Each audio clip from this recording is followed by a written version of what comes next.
저를 너무 거창하게 소개해 주셨는데요. 저는 겸손이 아니라 진짜 많이 부족한 사람입니다. 항상 하나님 앞에 설 때마다 감사한 것도 많지만 부족한 것을 너무 많이 느끼게 됩니다. 그러다 보니까 이 자리에 오면서도 여러 가지 생각이 많이 들었는데, 저는 동부교회 여기 있는 중직자분들, 그리고 성도분들, 그리고 전도자분들, 특히 제 존경하는 우리 김동훈 목사님 계신 데 앞에 설 수 있는 자격이 저는 1도 없습니다. 근데 참 아이러니컬한 게요, 정말 부족한데 정말 하나님 앞에 서고 싶거든요. 그리고 정말 복음 전하고 싶고, 저는 지금도 눈을 감고 하나님 정말 세계 복음하고 싶습니다 라는 고백을 하면 그렇게 눈물이 나요. 그런데 제 현실을 보면 너무 부족한 겁니다. 못난 것도 많고 그래요. 근데 예수님께서 산상수훈 거기서 복에 대한 말씀을 하시면서 이렇게 말씀을 하셨거든요. 마태복음 5장 6절을 보니까 의에 줄이고 목마른 자는 복이 있나니 그들이 배부를 것이며, 이렇게 말씀을 하셨습니다. 만일에 예수님께서 너가 온전히 의롭게 될 때 그게 복이 될 거고, 너가 배부른 충만한 은혜를 주시겠다라고 말씀을 하셨다면, 여기 계신 분은 어떤지 모르겠습니다만 저는 절대 불가능했을 겁니다. 그런데 의롭게 되라라고 안 하시고 의에 줄이고 목마른 게 복이라고 말씀하시더라고요. 저는 부족한데 항상 하나님의 구원과 구원 계획에 목마른 게 저는 복인 줄 몰랐어요. 그러다 보니 항상 부족한 게 너무나 많았고, 그러다 보니까 바꿔야 될 게 너무나 많고, 저는 제가 해야 될 게 너무 많은 줄 알았습니다. 근데 예수님께서는 의에 줄이고 의에 목마른 너가 복이 있는 거다 라고 말씀을 하셨습니다. 아마 여기 계신 많은 분들도 내가 진짜 하나님 앞에 올바르게 한 주일 동안 살았고, 또 하나님 앞에 감사하다 이런 마음보다는 부족하고, 어쩔 때는 상처받고, 그리고 어쩔 때는 너무나 연약한 가운데 있다가 정말 천부의 의지 없어서 주 앞에 오고 목마른 사슴이 시냇물을 찾는 것처럼 온 그 자체가, 예수님께서 뭐라고 말씀하셨냐, 의에 줄이고 목마른 자는 복이 있나니 저희가 배부를 것이며, 이렇게 말씀을 하셨습니다. 복음에 갈급하고 복음에 집중할 수 있는 게 하나님 은혜요, 하나님의 저는 복인 줄 저는 믿습니다. 그래서 아마 이후로도 저 부족한 게 저는 계속 발견될 겁니다. 좀 치유받으면 좀 될까 싶어서 뒤돌아봤더니 더 큰 게 있고, 이거 좀 해결된가 싶어서 봤더니 더 큰 게 있고, 그럼에도 불구하고 의에 줄이고 목마른 게 하나님의 저는 은혜라고 생각을 합니다. 그 은혜를 누리는 복된 시간이 되기를 주님의 이름으로 축원을 드립니다. 오늘 본문을 보면요, 참 암울한 상황이었던 것 같습니다. 1절에 보니까 아이 사무엘이 엘리 앞에서 여호와를 섬길 때, 그러니까 렘넌트 사무엘이 어릴 때 여호와의 말씀이 희귀하여 이상이 흔히 보이지 아니했다라고 되어 있습니다. 그러니까 하나님의 말씀이 희귀했대요. 그러면 영적으로도 굉장히 혼탁한 시대죠. 그럼 이때 지도자 엘리가 똑바로 해야 될 거 아닙니까? 근데 엘리가 더 이상했어요. 언약의 옆을 지켜야 될 제사장이고 지도자였던 엘리가 사무엘상 우리 1장 9절에 보면 뭐라고 되어 있니까, 제사장 엘리는 여호와의 전 문설주 옆 의자에 앉아 있었더라, 이렇게 기록되어 있어요. 언약궤 성전에는 있었는데 언약궤가 아니라 문설주 옆에 떡 앉아 있었던 겁니다. 근데 오늘 3장에 넘어가니까 어떻게 되어 있냐니까, 여호와의 말씀이 희귀하여 이상이 흔히 보이지 않았잖아요.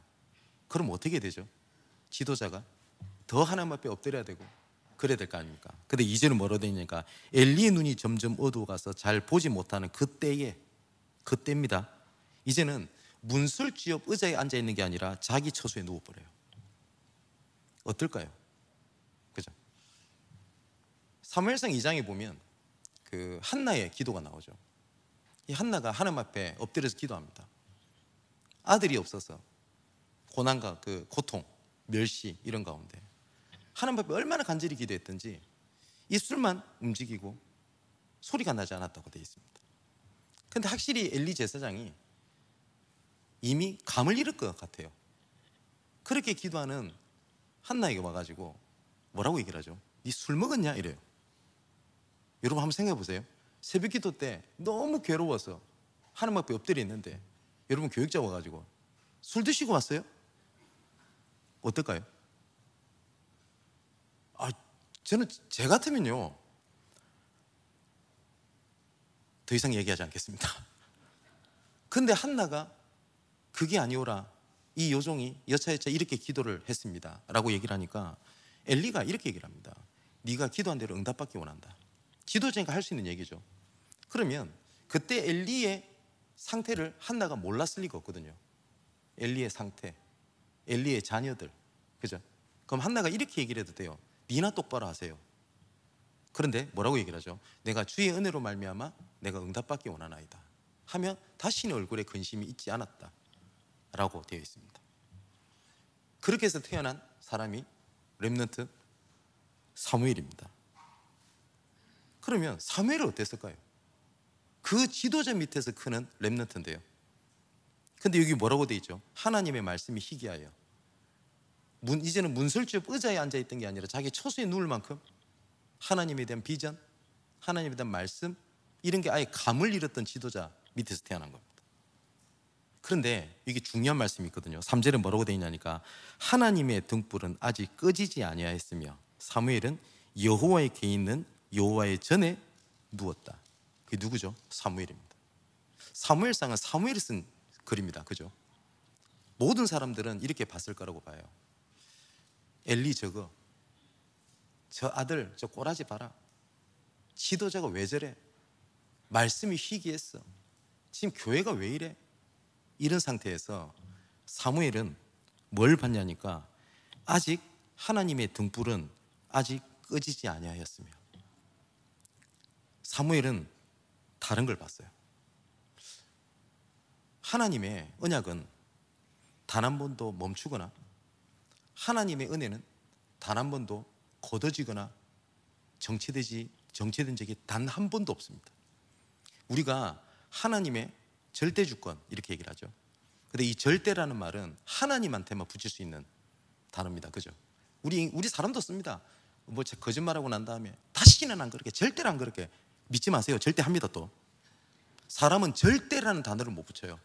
근데 하나님은 절대자입니다. 그죠? 모세에게 하나님께 이렇게 말씀하셔요. 나는 스스로 있는 자다. 스스로 있는 자라는 것은 다른 거에 영향을 받지 아니하는 분이거든요. 그래서 하나님은 시작과 끝이 없어요. 영원 전부터 계셨고 영원까지 계시는 하나님. 아멘이죠. 그래서 하나님의 절대 주권이란 말은 하나님의 주권에는 다른 거 영향을 받지 않습니다. 근데 우리는 계획이 영향받잖아요. 상황에 따라 바뀔 수도 있고 아무리 약속을 해도 상황에 따라 못 지킬 때가 있지 않습니까? 근데 하나님의 절대 주권은 반드시 절대 계획을 갖고 계시는데 그 계획은 절대로 막히질 않습니다. 예수님께서도 말씀하셨습니다. 너희들이 잠잠하면 길거리에는 돌돌 들어서라도 외치게 할 것이다. 그죠? 그래서 우리가 붙잡는 걸 보고 절대 언약이라고 합니다. 이 말은 내가 절대 언약을 안 흔들리겠다가 아니라 하나님의 그 절대 그 약속을 붙잡은 걸 보고 절대 언약이라고 얘기를 합니다. 근데 사무엘은 아직 하나님의 등불이 아직 꺼지지 아니하였으며 사무엘은 다른 걸 봤어요. 그죠? 이것을 우리가 보고 절대 망대라고 얘기를 합니다. 망대라고 얘기를 했을 때 여러 가지로 설명할 수 있겠는데 저한테 주신 은혜는 쓰레기장이 있어요. 쓰레기장 위에다가 전망대를 설치하지 않습니다. 그죠? 근데 쓰레기장 위에다가 전망대를 설치할 수 있어요. 그럼 전망대를 설치하면 쓰레기장을 더 넓고 깊고 더 더러운 걸 볼 수 있어요. 근데 그렇게 세우지 않죠. 경치가 좋은 데다 세웁니다. 우리가 전망대 했을 때요. 그러면 높이 세우면 세울수록 더 넓고 더 완전한 걸 보게 되죠.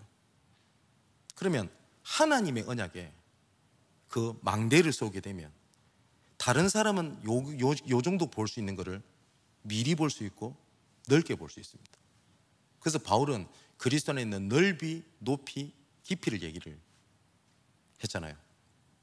그래서 로마서 11장 29절에는 하나님께서 우리를 부르심의 은사에는 절대 후회하심이 없다라고 말씀하셨습니다. 우리가 봤을 때 저런 사람이 구원받았을까? 저래도 구원받을까? 저런 사람도 쓸까? 라고 하는데 하나님께서는 하나님의 부르심에는 절대 후회하심이 없다. 그리고 고린도전서 15장 56절에는 결단코 헛되지 아니하게 하겠다. 결단코. 여기도 절대죠. 또 빌립보서 1장 6절을 보니까 처음부터 선하신 일을 시작하신 이가 마지막 날까지 이루실 줄을 우리는 확신하노라. 절대 이루십니다. 여기에 하나님의 계획에는요 전부 다 뭐가 들어가냐? 절대라는 게 들어가요. 그죠? 그래서 우리가 하나님의 망대를 세운다고 할 때 여러 가지가 있겠습니다만 중요한 게 방향인 것 같습니다. 방향. 어디다가 망대를 세우는 데 따라서 보는 게 다 다르잖아요. 그죠? 똑같이 이렇게 지금 보고 있어도 내가 어떤 기준으로 망대를 세우고 있느냐에 따라 보는 걸 다 다르게 봅니다. 출애굽을 할 때도 12정탐꾼 중에 10명의 정탐꾼은 뭘 보고 오죠? 아, 좋은 땅이다. 좋더라. 그런데 그 땅에는 거인이 있어. 우리 가면 메뚜기 같을 거야. 우리 못 들어간다. 난리가 나네. 그죠? 근데 똑같은 걸 보고 왔는데 여호수아 관련 뭐라고 하죠? 그들이 비록 강할지라도 들어가자. 여호와께서 약속하신 땅이 아니냐. 저들이 비록 강할지라도 저들은 우리의 밥이다. 똑같은 걸 봤는데 메뚜기, 우리는 똑같은 걸 보았는데 저들은 우리의 밥. 보세요. 똑같은 걸 봤는데 다르게 보잖아요. 그죠? 똑같은 현실 상황 속에 어떠한 방향을 세운 망대를 세우냐에 따라서 다르게 봐요. 아마 사무엘 시대 때 많은 사람들이 다 그렇게 봤을 거예요. 엘리 저 아들내미 꼬라지, 말씀을 시기하고 뭐 개판이고, 그죠? 엘리의 행동 하나를 욕 다 했을 거예요. 언약궤 옆에 옛날에는 그냥 의자 옆에 앉아있더니 지금 집에 가서 자빠져 누워있네, 뭐 이런 식으로 얘기 나왔을 거예요. 그런데 사무엘은 다른 걸 봤어요. 하나님의 등불은 아직 끄지지 아니하였으며. 이 똑같은 비슷한 얘기가 이사야 6장에 더 나옵니다. 이사야가 본 걸 얘기합니다. 이사야 6장에 우리 잘 알다시피 구루터기 얘기 나오잖아요. 6장 1절에 보면 우시야 왕이 죽던 해에 이렇게 돼 있어요. 근데 우리는 우시야 왕이 죽던 해하고 이렇게 싹 넘어가는데 여기는 굉장히 의미 있는 것들이 있다고 저는 생각합니다. 이 우시야 왕이라는 뜻이 여호와는 나의 힘이라는 뜻이거든요. 근데 이 우시야 왕은 그 유다의 10대 왕으로 이렇게 약 52년간 이렇게 통치를 하게 됩니다.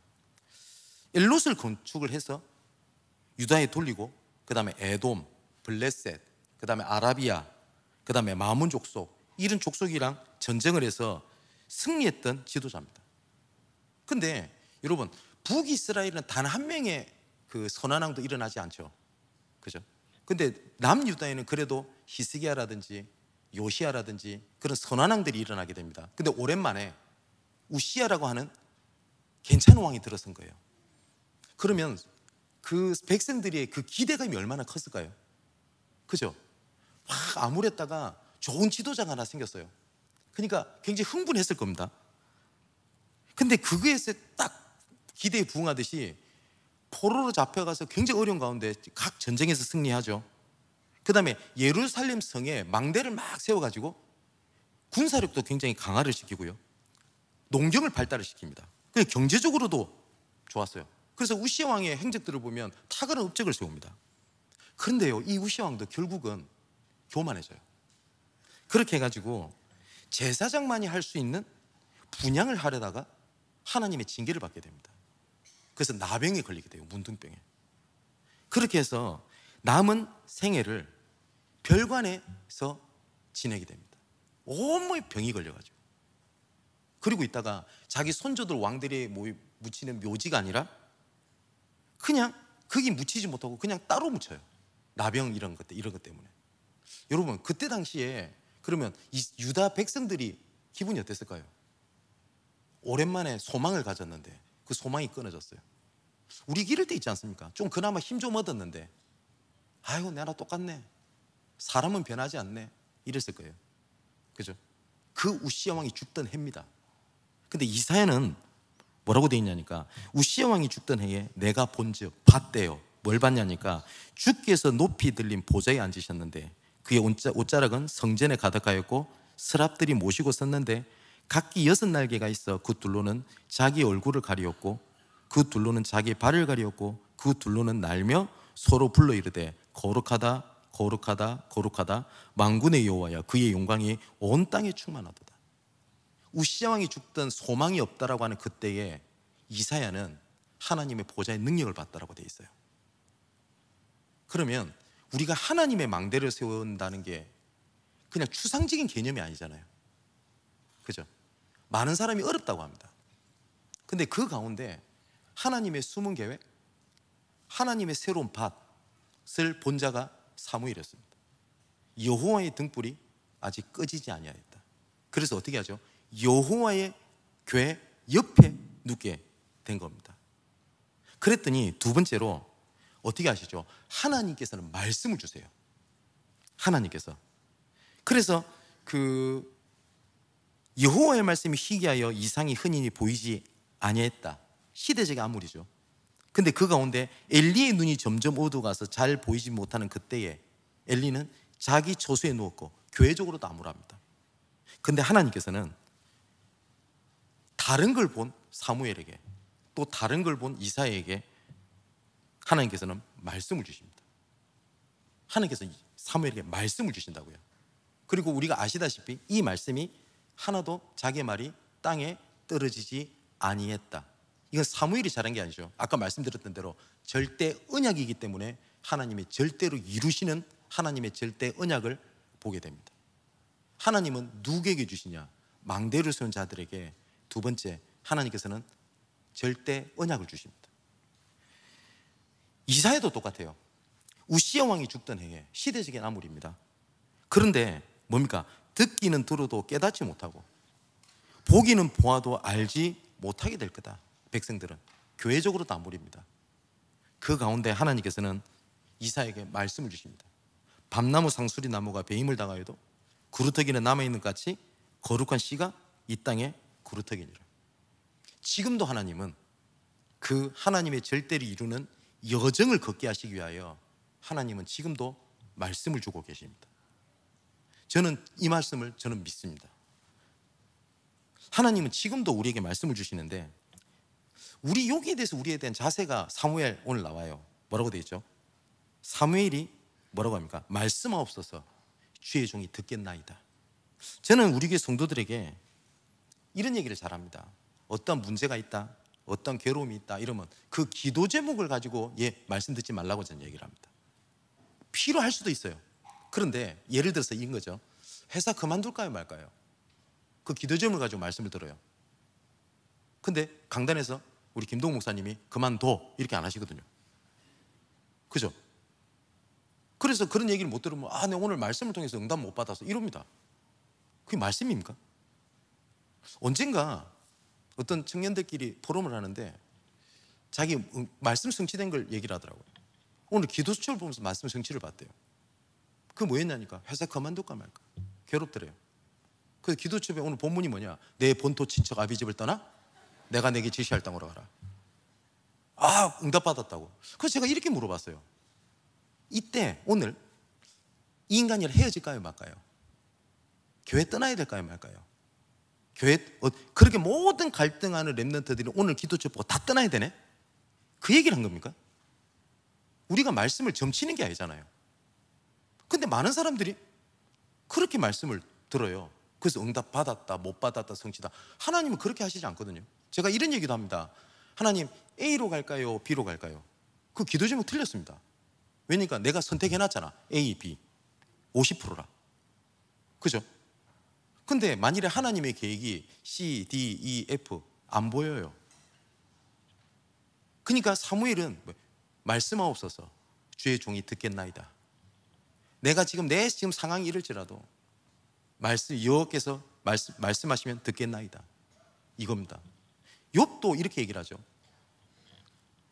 여호와께서 앞에 계신지 보려고 앞에를 가봤더니 앞에도 계시지 아니하고, 뒤에 계시나 싶어서 뒤를 쳐다봤더니 뒤에도 계시지 아니하고, 왼쪽을 봐도 안 계시고 오른쪽으로도 봐도 안 계시더라.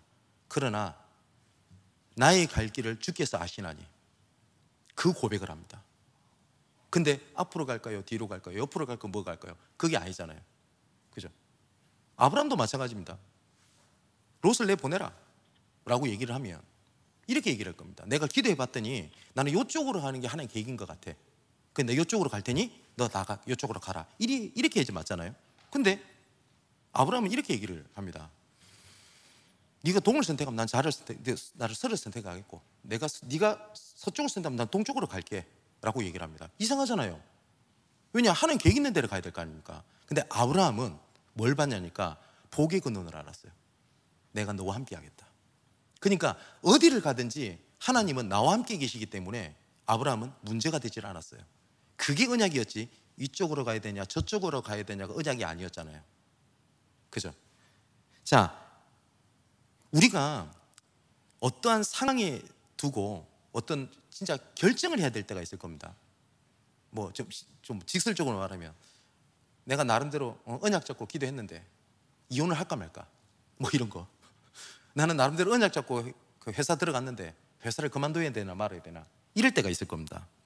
그러면 진짜 우리가 이렇게 할까요 저렇게 할까요가 아니라, 저는 제 믿음은 이것을 두고 하나님께서 무엇이라 말씀하셨는지를 찾는 게 저는 기도 중에 기도라고 생각을 합니다.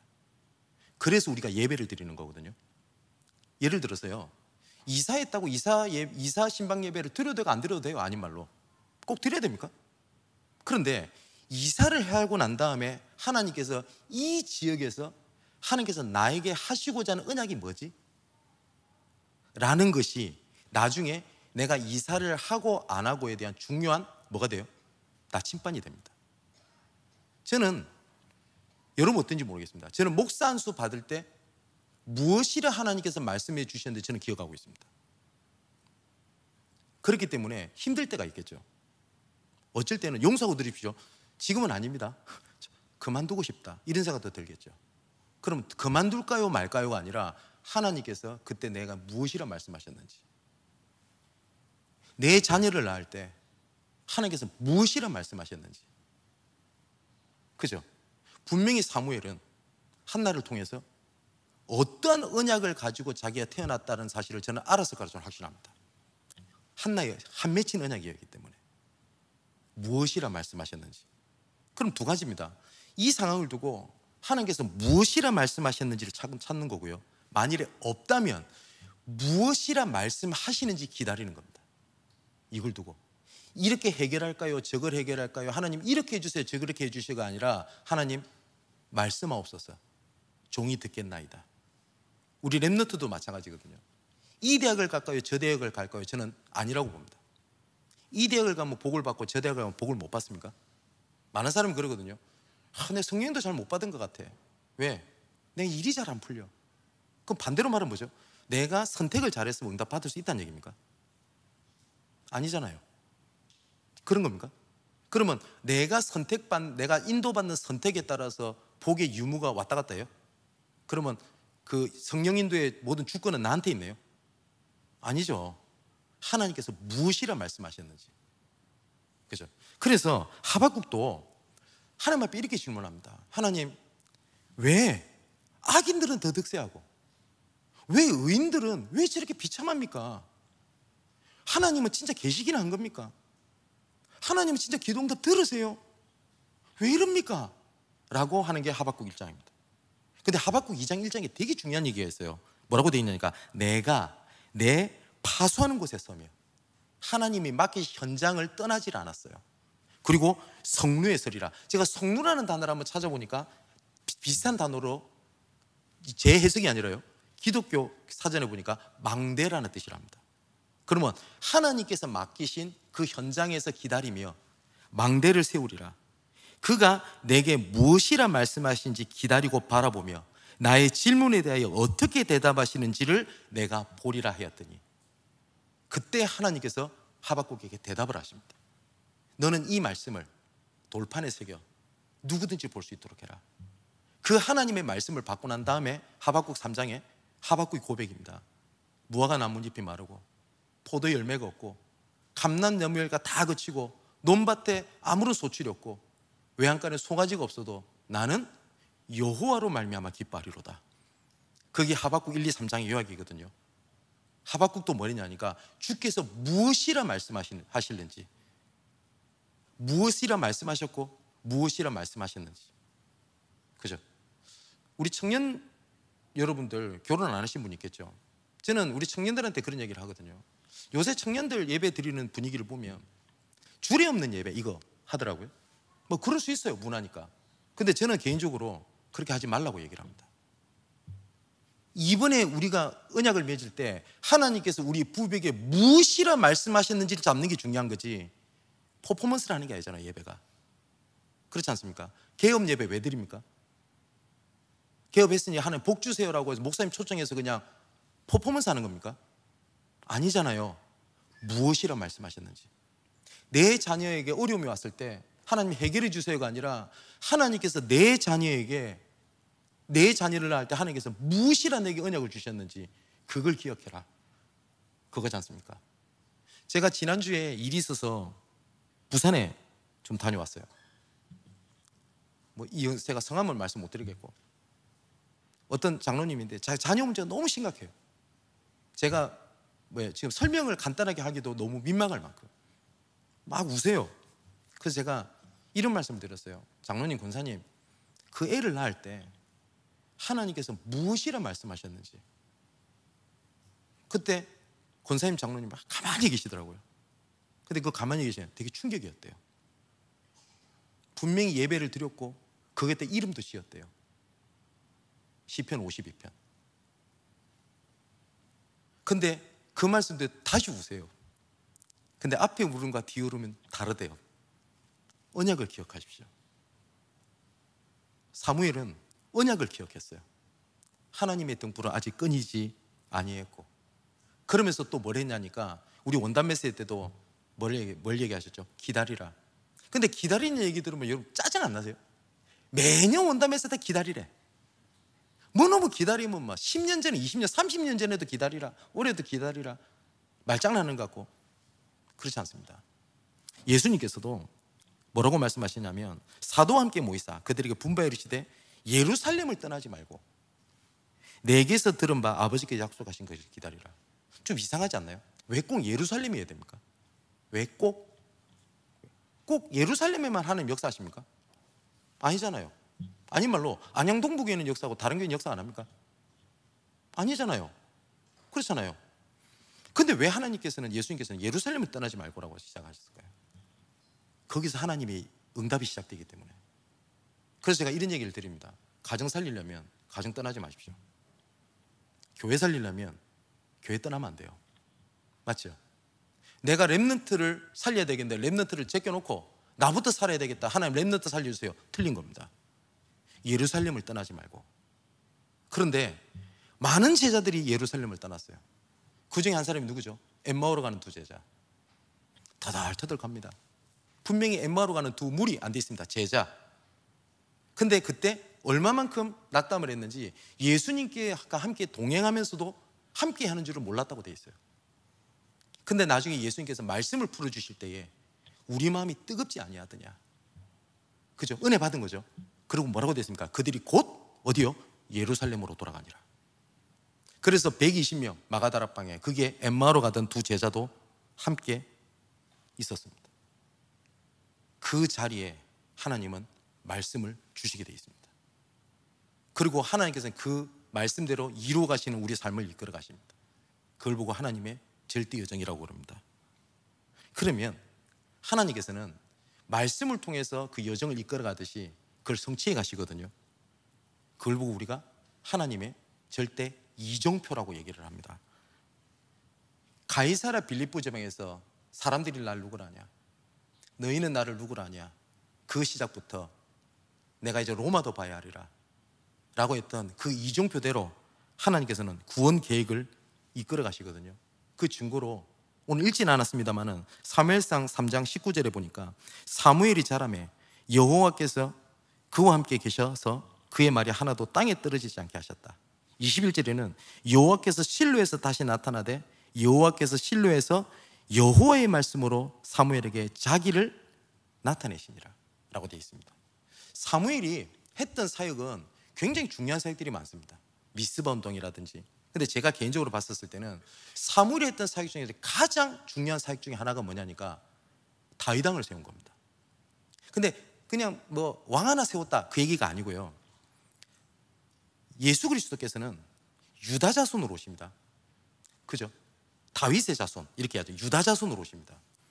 그런데 이 이스라엘 백성들이 하나님이 아닌 다른 왕을 원해요. 하나님께서 그걸 원치 않으셨습니다. 그래서 하나님께서 사무엘에게 하신 말씀이죠. 이 백성은 너를 버린 게 아니라, 지도자인 사무엘 너를 버린 게 아니라 곧 나를 버린 거야 라고 말씀하세요. 그래서 어쩔 수 없이 허락을 해줍니다. 그렇게 해서 세운 왕이 누구죠? 사울왕입니다. 자, 그러면 성경 다 아시니까 사울왕은 어느 지파죠? 베냐민 지파입니다. 그런데 이 이스라엘 백성들이 사울왕을 세울 때 그 뭡니까? 이상한 사람을 세우지 않았어요. 사울왕이 처음에 보면요 굉장히 겸손했고요. 왕이 세울 때 자기는 아니다 해가지고 막 수레 밑에 머리 순개가 들어가고 그 정도 겸손했다니까요. 그런데 이상한 왕을 세워가지고 이스라엘이 문제가 된 게 아닙니다. 하나님의 언약의 흐름은 오실 메시아, 시장 오신 그리스도죠. 그죠? 근데 왕의 대열로 유다 자손으로 오셔야 될 그 흐름을 사무엘이 다윗을 세웠다는 것은 다윗의 자손 예수, 언약의 흐름을 바꾸는 중요한 일을 했던 사람이 누구냐면 사무엘입니다. 자, 하나님께서는 데살로니가전서 5장 24절에 보니까 너희를 부르신 이는 미쁘시니 그가 또한 이루시리라. 자, 그리고 제가 좋아하는 구절입니다. 디도스 1장 3절에 보니까 자기 때에 하나님의 때죠. 하나님의 시간표에 하나님의 말씀을 전도로 나타내셨으니 이 전도는 우리 구주 하나님이 명하신 대로 내게 맡기신 것이라. 우리가 전도 이러면 자꾸 오해하는 것이 뭐냐니까 그냥 간증을 들을 때는 와 신기하다 이렇게 돼 있잖아요. 똑같은 현장 캠프를 다니다 보면 똑같은 곳을 갔는데 어떤 사람은 전대문을 보고 찾아오는 사람이 있고 어떤 사람은 아무 일 없었는데 어떤 사람은 이게 뭐 응답이야 이런 사람이 있어요. 그거 신기합니다. 자, 사무엘이 엘리의 눈이 점점 어두워 하나님의 말씀 이상이 점점 보이지 아니했고 라고 있는데 사무엘은 뭘 봤죠? 하나님의 등불은 아직 꺼지지 아니했으며 우시야 왕이 죽던 해에 이사야는 뭘 봅니까? 보좌의 능력을 봤다고 되어 있습니다. 그죠? 제가 몇 주 전에 제가 KBS 지교에서 같이 이렇게 예배드렸던 어떤 청년이 여러 가지 어려움 때문에 저를 꼭 좀 보재요. 그래서 제가 금요예배 마치고 보재요. 그래서 뭐 알겠다고 해서 금요예배 마치고 제 차를 가지고 또 가는데 이상하게 아는 건물로 가는 겁니다. 영등포 쪽에. 근데 그게 어떤 일이 있었냐니까 우리 교회에 어떤 세 가족 부부가 왔어요. 근데 이 여자 청년 아버지가 중독자입니다. 그 얼마나 상처가 될까요? 근데 그 문제가 아직 해결이 안 됐어요. 그런데 그걸 딱 보고 이 친구는 언약을 잡은 겁니다. 어떤 언약을 잡았냐니까 아버지 현장은 나에게 하나님이 상처를 주신 것이 아니고 이런 사람들의 현장을 살리라고 하나님이 나를 부르셨다고 나는 믿는다. 그래서 이 친구가 실제로 그 일을 할 수 있는 공부를 합니다. 그래서 그 중독 예방 본부가 영등포에 있거든요. 거기에 이 친구가 진짜 취업을 해요. 그래서 이 친구가 우리 교회 와가지고 그 얘기를 하길래 참 귀하다는 생각이 들었어요. 직장을 선택을 하고 하는 모든 것들이 하나님께서 나에게 무엇이라 말씀하셨는지. 그래서 이제 지가 딱 들어가고 나니까 고민이 뭡니까? 어떻게 전도해야 되지? 이 고민이 들겠죠. 물론 기도하면 되겠죠. 방향을 잡아줘야 될 거 아닙니까? 그래서 제가 이 친구한테 뭐라고 얘기를 해줬냐니까 전도 캠프에서 제일 중요한 것은 어디 가서 전도하냐가 아닙니다. 우린 자꾸 어디서 전도하지? 누구를 만나지? 라고 생각하잖아요. 근데 성경에서 말하는 전도, 우리 다락방에서 말하는 전도는 누가 누구를 통하여 파고 들어갈 건가? 그게 키거든요. 바울이 했던 사역을 잘 보면 바울이 빌립보를 들어가기 위하여 누구와 함께 할 건가? 누구와 함께 빌립보를 들어갈 건가? 빌립보에 누구를 통하여 파고 들어갈 건가? 그게 키입니다. 그래서 이 친구한테 제가 매일 그렇게 줬어요. 누구를 나올 때까지 기다리라고. 근데 계속 기도하고 있었을 거 아닙니까? 그러고 있는 가운데 아까 말했던 그 친구 뭐 목사님 좀 보자고 하는 그 건물에 가니까 그 건물이에요.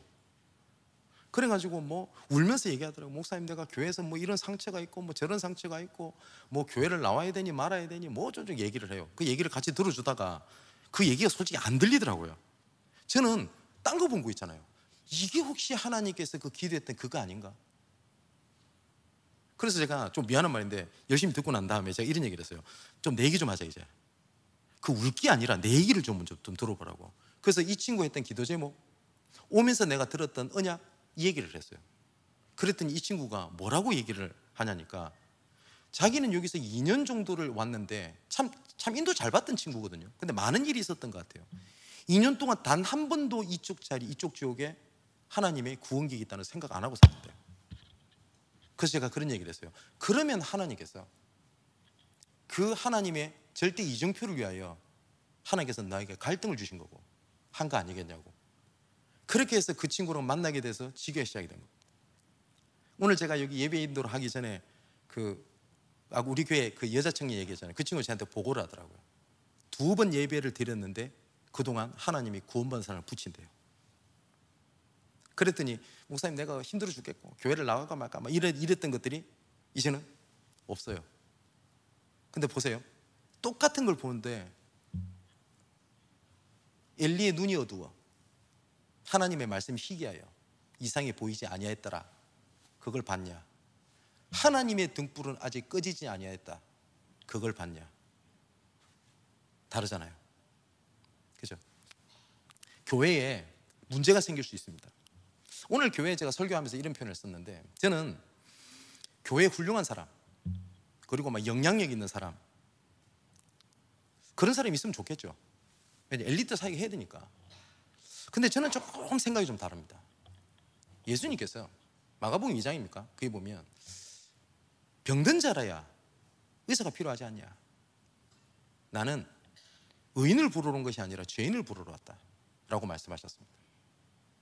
교회는 병든 자가 필요한 게 교회거든요. 그죠?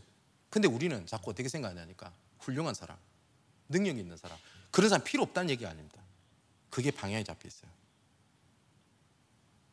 그래서 저는 저희 교회에 문제 있는 사람, 약한 사람, 무너진 사람들이 막 몰려와가지고 문제도 일으키고, 저는 그게 진짜 교회라고 저는 믿습니다. 저는 그런 교회를 꿈꾼다고 그랬거든요. 그래서 그런지 지금 저희 교회 그 중고등부 이렇게 안 씁니다. 우리 교회 청소년부 이렇게 부서를 이름을 쓰는데, 그 이유가 교회가 시작되고 얼마 안 됐었을 때 청소년부, 중고등부라고 이름 못 붙였어요. 왜냐? 애들이 학교를 안 다녀. 100%가 다 보니까 성폭행 당해가지고 미혼모 되네, 자살시대에서 학교 그만두네, 안양 예고 다니는데 어디 디스코 팡팡인가? 그 DJ 있지 않습니까? 그거 하고 싶다 학교 때리치운 애, 이런 애들만 다 모여 있으니까. 네. 그래가지고 교회 교사들 하소연했습니다. 정상이 없다고.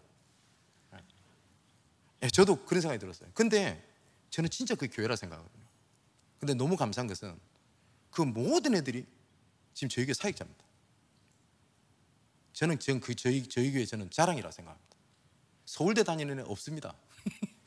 근데 저는 그 친구가 자랑입니다. 아까 말씀드렸듯이 18살 때 안 좋은 일을 당해서 아기를 가지게 되고, 처음에 저한테 문자를 보냈는데 너무 글자가 너무 많아요. 그래서 인쇄를 해서 봤어요. 10장이 넘어요. A4용지 99%가 뭐냐? 죽고 싶다. 어떡할 겁니까? 우리 교회 처음에 와가지고 자살 시도 3번 하고, 그래서 새벽에 경의훈련 뛰어가고 별 쇼를 다 했네요. 근데 그런 애들이 다 사역자예요. 증인으로 생각합니다. 하나님의 구원의 이정표는 막히지 않습니다. 또 한 번은 교회에, 우리 교회는 아닌데 지교에 있던 한 친구가 있습니다. 저랑 한 10년 정도 같이 어려운 일을 당했어요. 집에서 가정폭력이 있었던 겁니다. 그래서 쫓겨났어요. 그런데 단 한 명도 들어와 라고 얘기를 안 해요. 기도할게. 근데 애는 지금 찜질방 이렇게 올려다닌대. 근데 알고 봤더니 이 친구한테 가정사에 굉장히 암울한 배경이 있는 거예요. 이 친구가 사생아로 태어났어요. 어머니가 어디 가서 뭐지 있다 임신에 들어와 있는데 아빠가 누군지 몰라요. 배다른 형이 3명 있어요. 아버지는 그게 충격받고, 그래 아버지는 진짜 어떻게 해가지고 인생을 마감해버리고, 형 3명이 있는데 얘가 어떤 집입니까? 우리 집안의 우환이라. 그죠? 근데 희한하죠. 하나님이 얘를 렘넌트로 딱 택한 겁니다.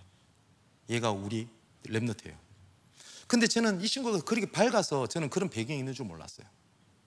근데 사건이 터진 겁니다. 바른 형이 얘를 야구방망이로 두드려 패버린 거예요. 그래서 뇌출혈에 뇌진탕에 그 집을 쫓겨나온 거예요.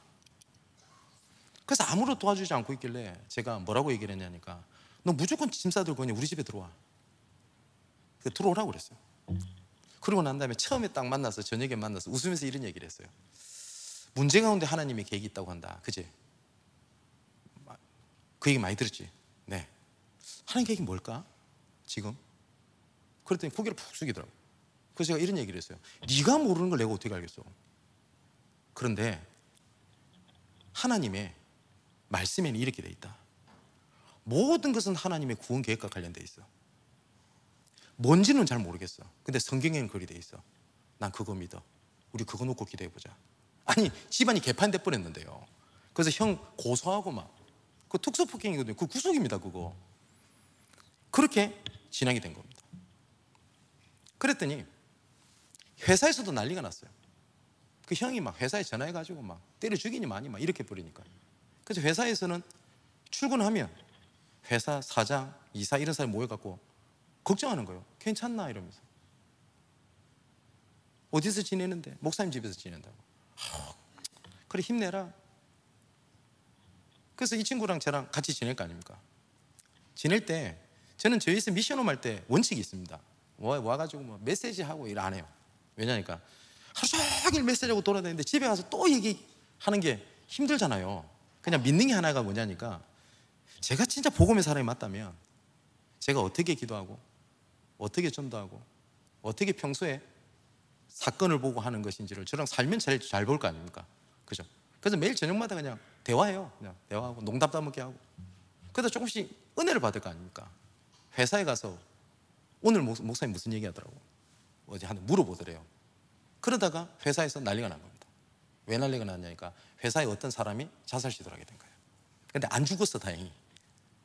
회사에 막 이런 일이 뭐지? 이러다 보니까 그 사장님이 그 청년을 불러가지고 이렇게 얘기를 한 거예요. 혹시 네가 말하는 목사님 좀 볼 수 있겠냐? 그랬더니 이 친구가 저한테 물어보도 안 해요. 믿음인지 뭔지. 예, 우리 목사님은 무조건 오실 겁니다. 저한테 물어보도 안 하고. 그래가지고 제가 그 회사를 가게 돼요. 근데 그 가게 됐던 게, 그 당연히 어려움 당한 사람이 복음 듣게 되고, 사장님, 이사, 부장, 차장 전부 다 예수 닮았어요. 더 감사한 거는 이 모든 사람이 지금 저희 교회에 다 있어요. 근데 이 친구가 그때 충격이 된 거예요. 나는 내 문제가 문제인 줄 알았는데 그토록 하나님 앞에 기도했던 그 회사에 하나님의 구원의 절대의 종표를, 그랬더니 그 형이 용서가 되더래요. 용서가. 형을 용서해 줬어요. 감사한 게 그렇게 해서 그 가정에 또 복음이 들어가게 됩니다. 감사할 일이죠. 근데 알고 봤더니 이 첫째 형이 일반 우리 그 다른 교단의 목사님이시네. 근데 이 친구를 맨날 핍박한 거예요. 뭐 이단이니 어쩌니. 근데 이 사건을 알지 않습니까? 이 얘기를 듣고 형이 충격을 받아요. 어떻게 이런 일이 있을 수 있냐고. 그래서 또 만나져요. 그래서 부산에 계시길래 비행기표를 보내줬길래 부산에 갔다 왔어요. 그래서 아무 말 안 하고 그냥 하나님 은혜를 이렇게 얘기를 했더니, 그 부산로에 전도 캠프 할 때 이 목사님 실제 오셨어요. 오셔서 같이 포럼 듣고, 지금은 어디입니까? 익산 담임 목사님으로 가셨는데 저한테 목사님 혹시 이렇게 순회 이렇게 캠프하는데 혹시 익산시 오실 기회가 있습니까? 올 기회 있다고. 그때 목사님 이 캠프를 우리 지역에서 함께 하고 싶습니다. 그래서 가정이 복음화되어 버려요. 이걸 보고 뭐라고 그러냐? 하나님의 절대이정표라고 합니다. 디모데전서 4장 4절 5절에 보면 하나님이 지으신 것은 모든 것이 선하며 하나님의 말씀과 기도로 거룩하여짐이니라. 구별되어짐이니라. 하나님께서 허락하신 모든 것은 선하다고 되어 있습니다. 그걸 보고 뭐라고 하죠? 하나님 절대 주권. 선하대요. 그 안에는 뭐가 있다고요? 절대 계획. 이걸 두고 하나님은 말씀을 주십니다. 절대 언약.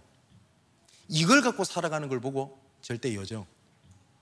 이것에 대한 응답을 확인하고 증인으로 서는 걸 보고 절대 작품. 이걸 보고 뭐라고 그러죠? CVDIP라고 그래요. 단어를 우리가 외우는 게 아니라 하나님의 언약이 이렇게 되는 겁니다. 이제 결론입니다.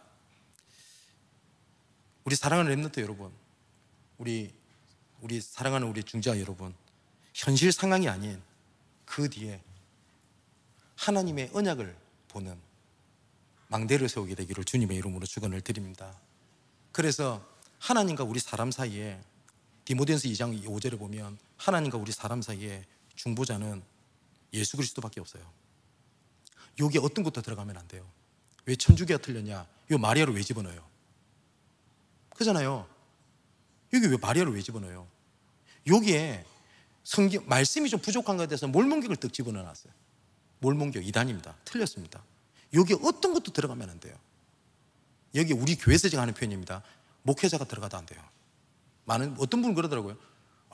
우리 교회에 목자는 나고 성도들은 양이라고. 틀렸습니다. 우리의 목자는 예수 그리스도 외에는 없어요. 굳이 따지자면 목사도 그냥 직분을 맡은 양입니다.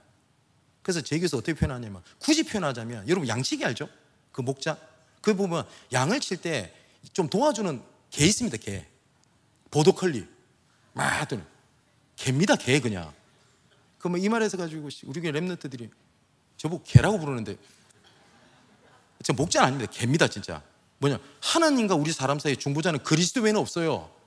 이걸 보고 우리는 뭐라고 하냐? 오직. 맞죠? 또 뭐냐? 모든 것은 하나님의 아까 말씀드린 절대 주권입니다. 지금 여러 가지 상황이 어려운 분도 계실 겁니다. 중요한 거는 해결이 되냐 안 되냐, 응답이 있냐 없냐 이게 아닌 것 같습니다.